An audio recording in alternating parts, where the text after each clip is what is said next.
Hi guys, कैसे हैं आप लोग। सो गाइस, वीडियो में हम जेई मेन के प्रीवियस ईयर क्वेश्चंस कर रहे हैं alcohol, phenol and ether chapter के, जो कि जेई मेन अप्रैल 2024 अटेम्प्ट के आए थे। जनवरी के मैं ऑलरेडी अपलोड कर चुका हूँ, जरूर देखिएगा उसको। ओके, सो इसमें फिलहाल हम स्टार्ट करते हैं। ये दो पार्ट में वीडियो अपलोड करूंगा, ध्यान रखना आप, है ना। सो पहला क्वेश्चन ये है, इसमें ये रिएक्शन दी हुई है जिसमें NaOH और अल्कोहल के प्रेजेंस में रिएक्शन हो रही है एक हेलो एल्केन की, और उसके बाद ही प्रोडक्ट ए जो बनेगा उसकी वगैरह वगैरह रिएक्शंस हो रही है।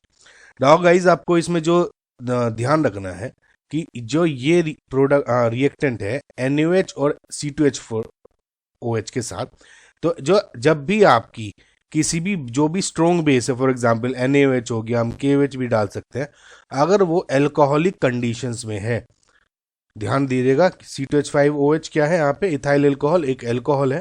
तो एल्कोहलिक कंडीशन में हमेशा इस केस में E2 एलिमिनेशन रिएक्शंस प्रीफर होती है। सपोज एल्कोहलिक नहीं होता, एक्वस वगैरह होता, तो इसमें आप SN2 वगैरह कर सकते थे, लेकिन इसमें सिर्फ और सिर्फ इस C2H5OH की प्रेजेंस की वजह से जो यहाँ पे रिएक्शन हो जाएगी वो एलिमिनेशन रिएक्शन हो जाएगी। और वो होगी कैसे, Br है इसका एक H सपोज मैं लूँ, तो OH नेगेटिव क्या करता है, ये निकाल देगा, और जो ये दो इलेक्ट्रॉन्स है रीअरेंज करके ये Br निकल जाता है। ओके, सो अब इसमें क्या होता है, जो आपका प्रोडक्ट बन जाएगा वो बन जाएगा एल्कीन, यानी CH3CH double bond CH2। Okay, now ये है आपका प्रोडक्ट ये। अब इसकी रिएक्शन दो अलग अलग रिएक्शंस हो रही हैं, एक तो H2OH के साथ और इसके साथ। अगर आप गौर से देखें तो पहला मैं अगर ये वाली रिएक्शंस बताऊं आपको, ये तो बहुत इजी रिएक्शन हो गई, मतलब हाइड्रोबोरेशन ऑक्सीडेशन रिएक्शन। नाउ एक बात आप ध्यान रखें, हाइड्रोबोरेशन ऑक्सीडेशन एंड एक दूसरी होती है जिसमें ऑक्सीमर्क्यूरेशन डीमर्क्यूरेशन बोलते हैं, करेक्ट। नाउ इस केस में क्या होता है कि सिर्फ और सिर्फ डबल बॉन्ड टूट के OH जुड़ जाता है। अब डिपेंडिंग अपॉन दीज रिएक्टेंट्स की हाइड्रोबोरेशन ऑक्सीडेशन है या ऑक्सीमर्क्यूरेशन डीमर्क्यूरेशन, OH की पोजीशन डिसाइड होती है। ओके, ना जो लेस स्टेबल पोजीशन है ये वाली, इस केस में हाइड्रोबोरेशन ऑक्सीडेशन के केस में यहाँ पे क्या होगा, एक H जुड़ जाता है और ये टूट के CH2OH जुड़ जाएगा। लेट जस्ट सपोज अगर यहाँ ऑक्सीमर्क्यूरेशन डीमर्क्यूरेशन होती तो यहाँ पर आप इस केस में OH जोड़ देते और यहाँ CH3, लेकिन ये नहीं है, ये वाला है। तो जो ये प्रोडक्ट है ये हो गया आपका C, यानी 1 प्रोपेनॉल। ओके, तो इसको क्या बोलता है, 1 प्रोपेनॉल। तो C तो आपका 1 प्रोपेनॉल दिख रहा है, ठीक है, ये भी हो सकता है और ये भी हो सकता है, तीसरा और ये बी ए पहला कट गया। ओके, नाउ अब इसकी इसके साथ रिएक्शन हो रही है H2O और H की प्रेजेंस में। ये तो बहुत इजी रिएक्शन है, आप सभी को पता होगी कि जब भी किसी एसिडिक कंडीशन में एल्कीन होगा तो ऑब्वियसली ये अटैक करता है, और मोस्ट जो स्टेबल कार्बोकेटायन बनेगा वो यहाँ पे इस तरह से बन जाता है, सेकेंडरी बन जाएगा।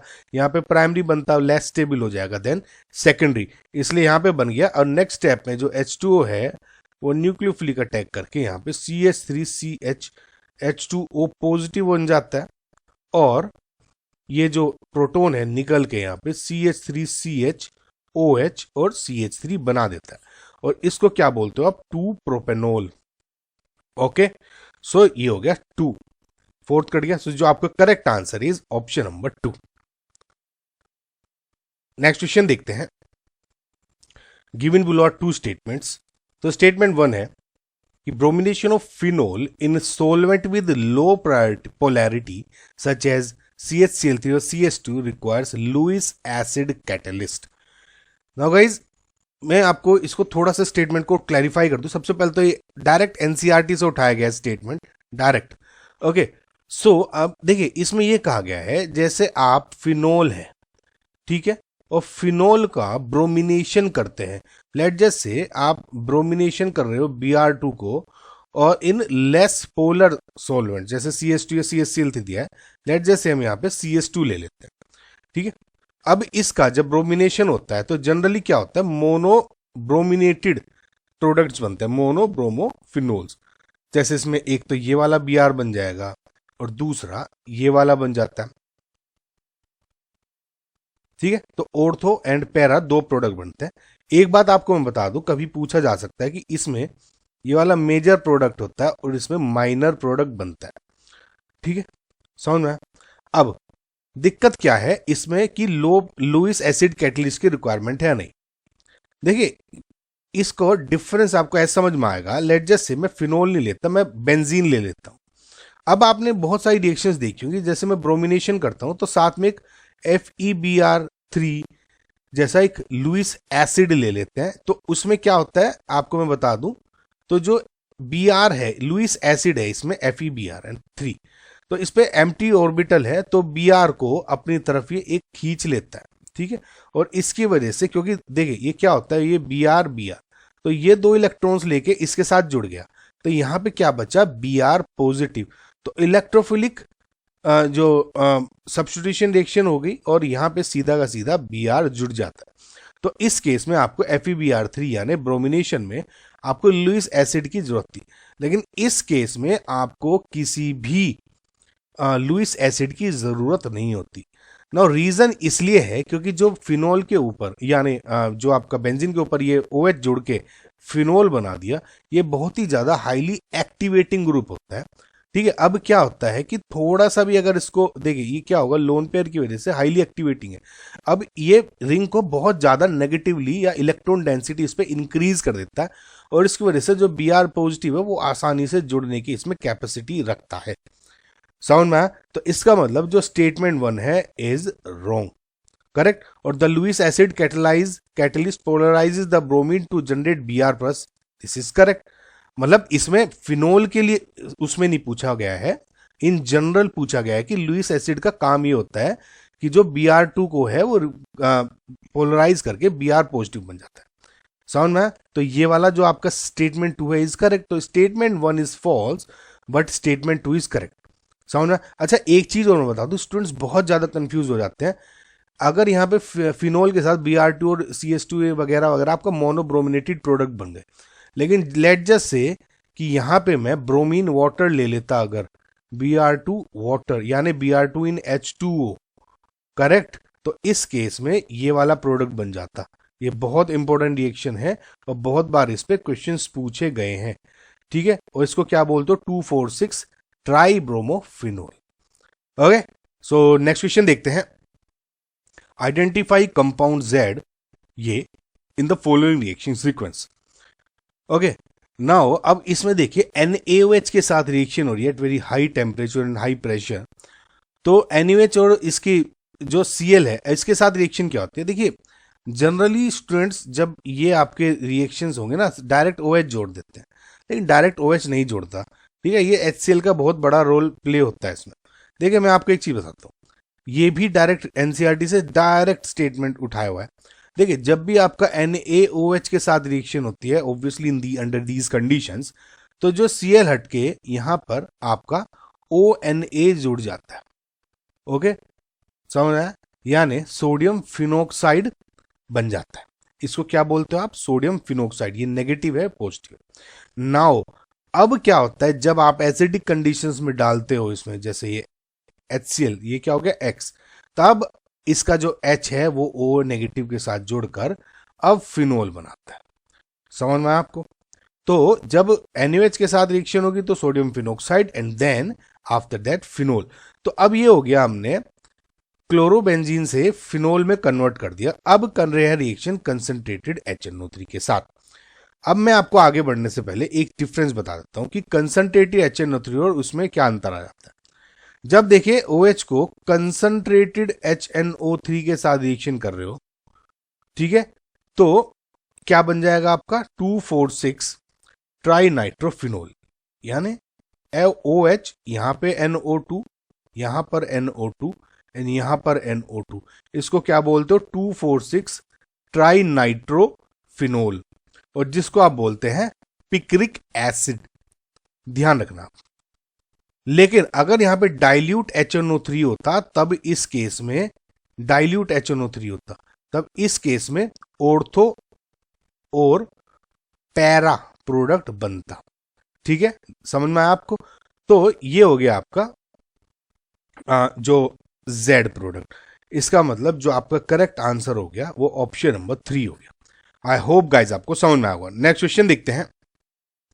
Consider the given chemical reaction sequence. Now guys again ये वन ऑफ दोज रिएक्शंस है जिसमें जनरली बहुत स्टूडेंट्स कंफ्यूज हो जाते हैं। ठीक है, अब देखिए इसमें अगर मैं डायरेक्ट कंसंट्रेटेड HSO4 और HNO3 लिखता, ठीक है, नाइट्रेशन की रिएक्शन है, ये हम सबको पता है। ठीक है, लेकिन प्रॉब्लम क्या आ गई, प्रॉब्लम ये हो गई यहाँ पे इन्होंने प्रोडक्ट ए भी पूछ लिया और प्रोडक्ट बी भी पूछ लिया। ओके, सो देखिए जब आपका कंसंट्रेटेड H2SO4 के साथ रिएक्शन होती है फिनोल की, तो आपका फिनोल डाई सल्फोनिक एसिड बनता है। फिनोल डाई सल्फोनिक एसिड यानी ये OH के साथ आपका SO3H जो होगा वो डाई यानी ऑर्थो एंड पैरा पोजीशन पे SO3H जुड़ जाता है। इसको क्या बोलते हो आप, phenol di sulphonic acid. Okay, समझ में। एंड अगेन ये बहुत स्ट्रेट फॉरवर्ड रिएक्शंस हैं कि जिसमें अगर आप कंसंट्रेट HNO3 के साथ डाल रहे हो तो ये बहुत ज़्यादा HNO3 के साथ ये बहुत ही ज़्यादा स्ट्रोंग एसिड है और ये इन सबको रिप्लेस करके NO2 जोड़ देता है। ओके, अब देखिए OH यहाँ हो गया NO2 और यहाँ पर NO2, समझ में आपको।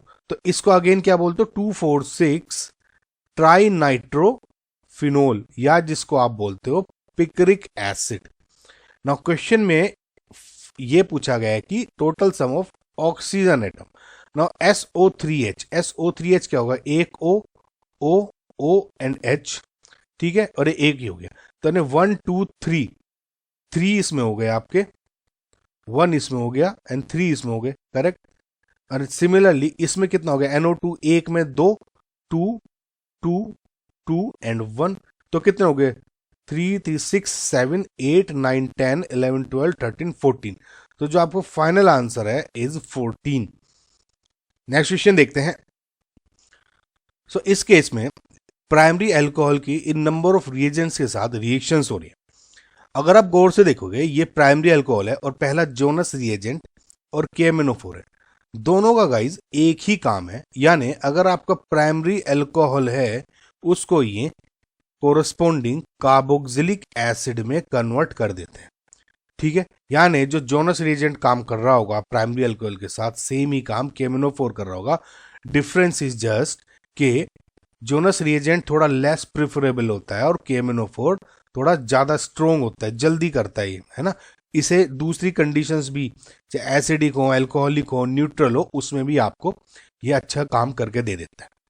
ठीक है, तो जोनस रिएजेंट अगर आपको मैं बता दूं तो जैसे CrO3 अंडर एसिडिक कंडीशंस है या K2Cr2O7 अंडर एसिडिक कंडीशंस, तो इस सबको आप जोनस रिएजेंट बोल देते हैं।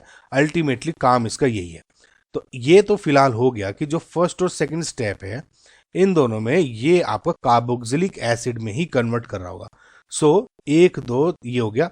इसको कैसे कन्वर्ट कर देंगे आप, CH3 और इस C को कार्बोक्सिलिक एसिड में यानी COOH, करेक्ट। नाउ ये हो गई आपकी नेक्स्ट रिएक्शन NaOH इसके साथ। अगर आप गौर से देखें इसको क्या बोलते हैं आप, soda lime decarboxylation reaction. Decarboxylation reactions क्या होते हैं जिसमें कार्बन रिड्यूस हो जाता है and mostly in the form of CO2। ठीक है, अब इसका देखिए नॉर्मली एक आपको मैं बताता हूं, NaOH को क्या बोलते हो आप, सोडामाइड। सोडामाइड यानी सोडामाइड बोल देते हैं। और आपका जो CaO है इसको क्या बोलते हो, क्विक लाइम। ठीक है, तो सोडा लाइम कहां से आया, सोडा इसका लाइम इसका, तो सोडा लाइम डीकार्बोक्सिलेशन। ओके, अब इसमें क्या होता है सोडा लाइम डीकार्बोक्सिलेशन में, अब जैसे ये वाला है इसका CO2 निकाल दो, ये CO2 निकल गया CH4 प्लस CO2, समझ में आया। ओके, नाउ आगे की और रिएक्शंस भी होती हैं इसमें कि जनरली जो ये NaOH हम यूज करते हैं वो NaOH इस CO2 को कंबाइन करके Na2CO3 भी बना देता है। लेकिन फिलहाल इस क्वेश्चन में इन जनरली इन लोगों ने प्रोडक्ट पूछा था P, ऑब्वियसली इसमें क्या हो जाएगा फिर CH4, क्योंकि ये तो आपका इसमें मिलके बन गया, समझ में आया। तो जो आपका फाइनल आंसर क्या हो गया, methane, option number 1। Next question देखते हैं, Which of the following reactions is not possible? अब देखिए पहला है इसमें OCH3 हो गया, और अब देखिए ये तो ऑब्वियस है कि OCH3 O के ऊपर लोन पेयर्स हैं, तो HBr का जो प्रोटॉन है वो अटैक करता है इस पे, और इसके ऊपर आपका OCH3 एंड H पॉजिटिव आ गया।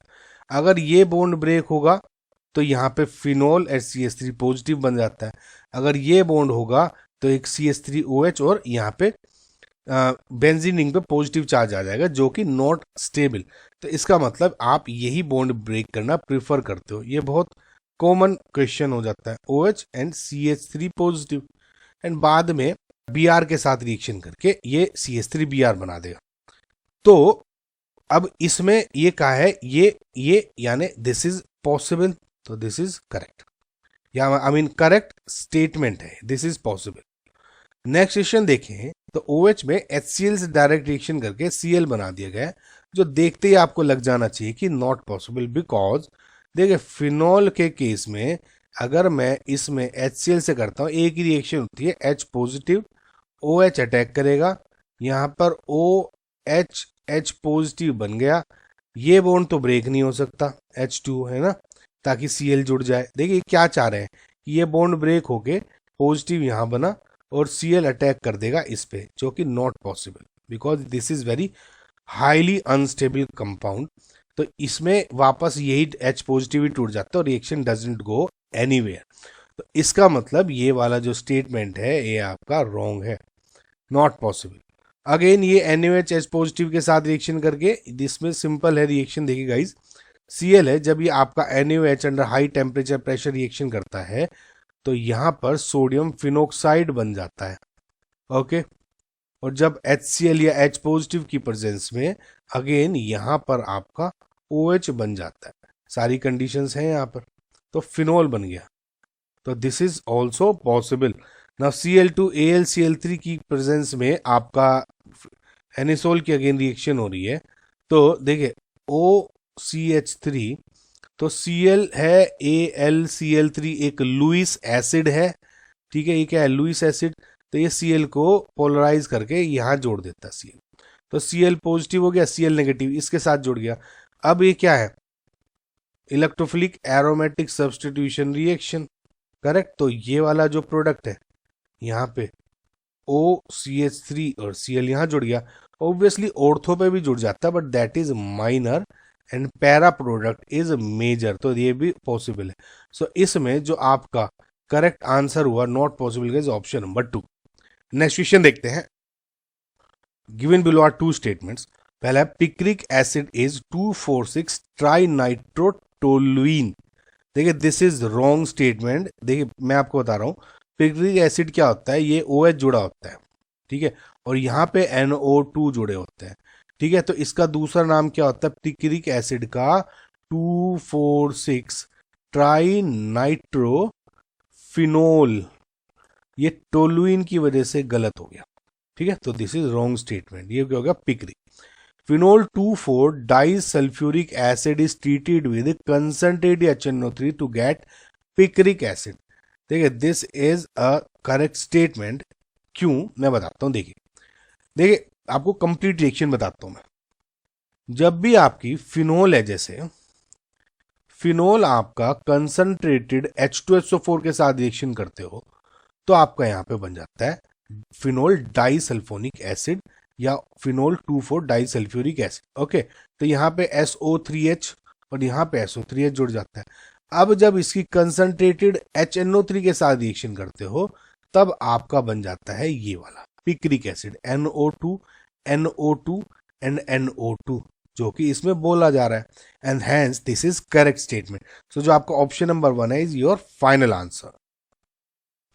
सो आई होप गाइज आपको जो ये क्वेश्चंस है समझ में आए होंगे। सो जो पार्ट 2 है उसमें ये क्वेश्चंस है इसके अल्कोहल्स के चैप्टर के कंप्लीट हो जाएंगे। Thank you, bye.